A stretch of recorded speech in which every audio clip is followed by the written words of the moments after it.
everyone is a bit surprised at the lineup. Chelsea, not Yes. so much. Man City, the fact that Rodri or Fernandinho didn't start is a bit questionable.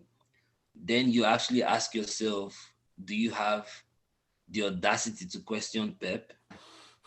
But you can't help feel that if there was a designated holding midfielder in that game, maybe the first goal would not have happened, the first and only goal.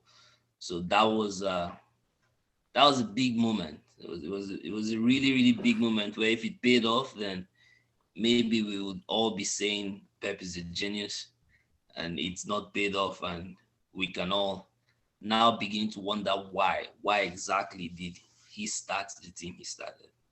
It's a So good yes, question. It's a good question, yes. and it was very clear. Like Gundogan on that goal was just he was. It's just he's not a defensive minded player, right? He's not an anchor or a defensive type of player. To like if it was Conte, if it was Rodri, if it was Fernandinho, they would make that run to cover that gap in between, the center back and the left back. But he just simply didn't do it. Yeah, I think it's just like a classic case of Pep overthinking a tactic.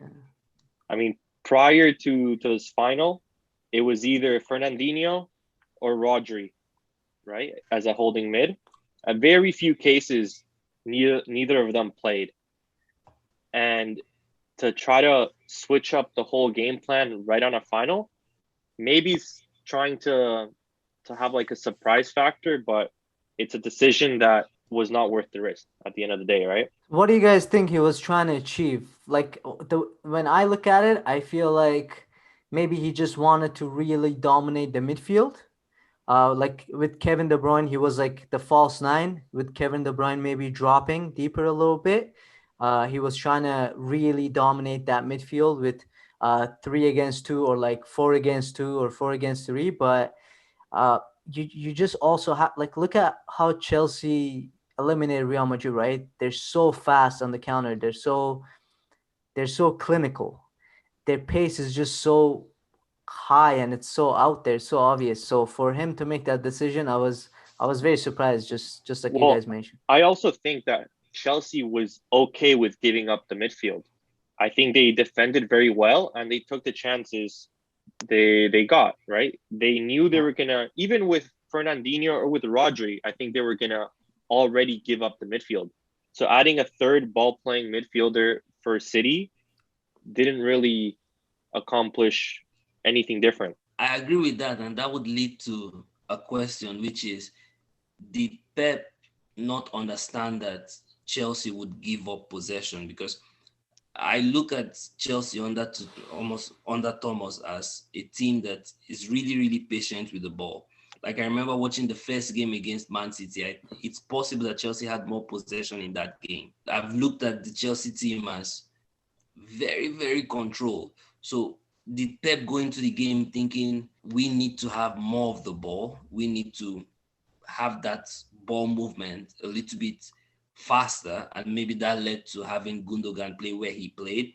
But does that also mean that in another way, Pep has just revealed a weakness in Rodri or Fernandinho? Pep said after the game that he wanted quick ball movements. He wanted the little guys that can play in half spaces. What does that say about Rodri, given that you've played him all season? So again, I think maybe Pep's man management is going to be questioned here. What you're saying, Guardiola saying Rodri or Fernandinho not being quick enough. Like it's not like you're playing against like a Cruz or a Modric. It's not like it's Jorginho and Conte. I think Mhm. Rodri or Fernandinho would manage that, right? Um, Yes. it's not like you were going against a really really fascinating strong midfield that you just weren't going to touch the ball. You know what I mean? Maybe Pep was respecting Chelsea way too much and trying to and thought they were stronger than they actually are in midfield. Oh, yeah, you also bring up a good point saying, do we have the right to say that Pep got it wrong, right? I'm sure he's thought about all this, but when Mhm. I listened to what he said at the end of the game, he said he put the team that he thought would win the game and would be the best, which obviously is true. Like nobody's gonna question that. No coach goes out there and puts a team that he doesn't think is gonna win. But I think I think it was just a very basic,